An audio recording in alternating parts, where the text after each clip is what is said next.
Bonjour à tous et bienvenue dans ce Morning Bull Live. Nous sommes le 23 novembre 2022. C'est plutôt calme évidemment, mais on arrive gentiment au bout. Alors, grosso modo, il se passe toujours pas mal de mouvements sur le baril, puisqu'on ne sait pas trop ce qui est en train de se passer entre les articles du Wall Street Journal, les annonces d'ouverture de robinet, de fermeture de robinet, et puis autrement, eh bien, le sujet principal, c'est le dovishness ou le hawkishness de la Fed à venir, et on va se concentrer que là-dessus, parce qu'évidemment, ce soir, il y aura les minutes du FOMC meeting avant de se tirer pour aller manger la dinde.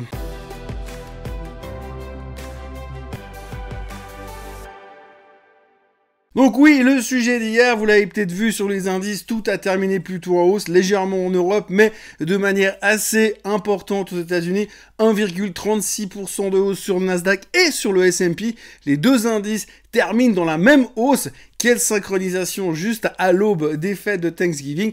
Et la raison principale, ça tourne autour du fait que peut-être éventuellement la Fed pourrait devenir un peu plus dovish. On l'a vu clairement avec le comportement du rendement du 2 ans américain. Alors le 2 ans américain, c'est ce qu'ils utilisent pour essayer de mesurer les futures hausses de taux ou le futur niveau des taux des Fed Funds. Alors quand celui-ci bouge à la baisse, et bah forcément on se dit oui, ils vont être défensifs. Quand ils montent, et bah oui, ils vont augmenter les taux. Bref, donc le 2 ans a pas mal bougé dans la bonne direction, dans le sens d'un dovishness, donc d'être un petit peu plus agréable. Alors on sait qu'aujourd'hui, les trois quarts des experts s'attendent à une hausse de 0,5% lors du prochain FOMC meeting.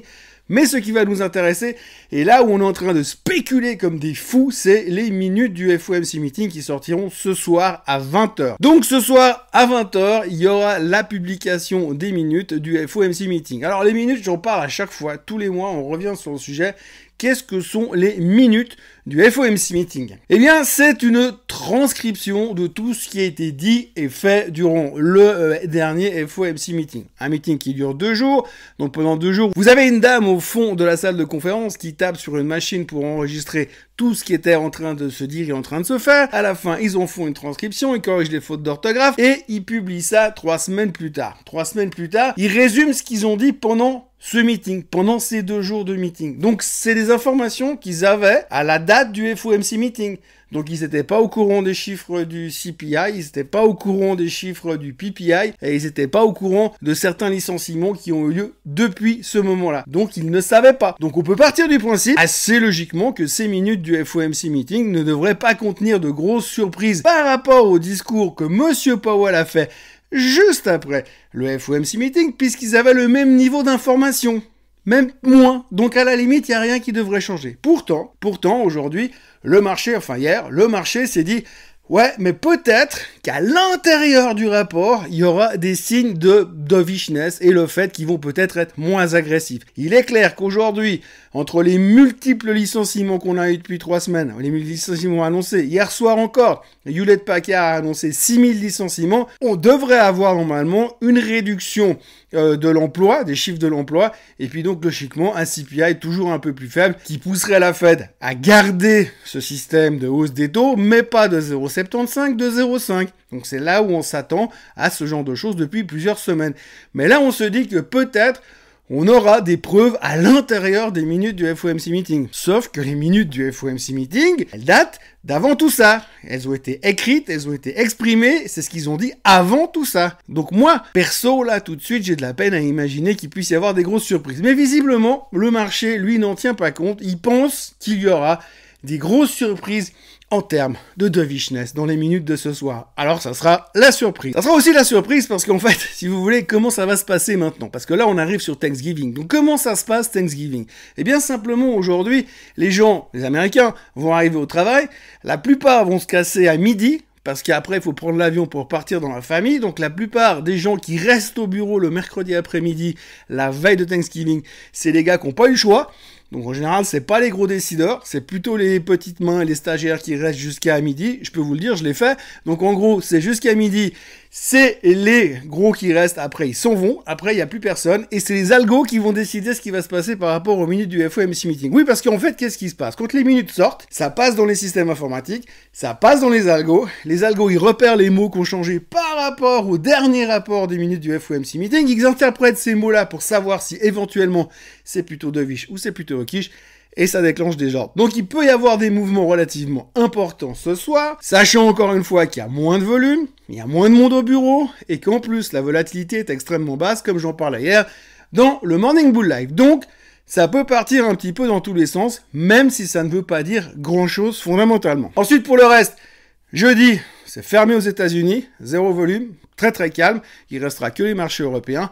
Et vendredi, c'est une demi-session qui se terminera à 16h à peu près, heure européenne. Grosso modo, eux, ils arrêtent à 1h l'après-midi ou un truc comme ça. Bref, en gros, il faut pas s'attendre à de grands mouvements de charge ces prochains jours, et ça va être super calme. Autrement, qu'est-ce qu'on peut raconter d'autre? Eh bien, pas grand-chose, parce que finalement, qu'est-ce qui se passe pour l'instant? On est en train de décortiquer toujours l'histoire de FTX, on se rend compte que c'est une gigantesque escroquerie, et personne comprend trop pourquoi SBF est toujours dehors. Les mecs, il avait acheté plus de 120 millions de dollars de condos et d'appartements à vue frontale sur la mer aux Bahamas.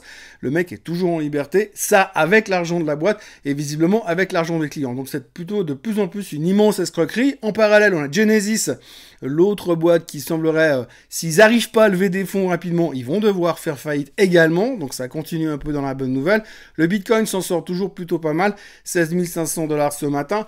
Et puis autrement, rapport à monsieur Elon Musk, parce qu'on parle beaucoup de lui, si vous suivez un petit peu les médias aujourd'hui, il est en train de se faire démolir dans la presse par à peu près tout le monde, surtout les employés, les ex-employés de Twitter. Il paraît que le gars est un type absolument immonde et imbuvable, avec une attitude hautaine, comme jamais on a vu quelqu'un dans la Silicon Valley, entre guillemets. Donc les gens sont furieux, ça se passe très mal, et ils sont en train de ternir son image de manière assez conséquente.